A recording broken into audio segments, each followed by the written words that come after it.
Днес ще ви споделя топ 5 най-желани коледни подаръци за деца между 3 и 6 години, подредени от международни анкети за 2024-2025 година.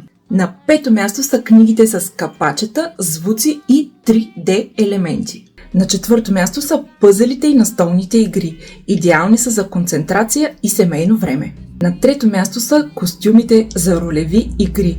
Супергерои, принцеси, доктори. Децата обожават да влезат в различни роли и да измислят истории. На второ място са конструкторите, лего, дървените блокчета и всякакъв вид пъзели. Те са сред най-често желаните подаръци за тази възраст. И големият победител е интерактивните играчки. Работят с бутони, пеят, танцуват, говорят. В анкетата за празнично пазаруване тази категория е най-високо оценена от децата между 3 и 6 години.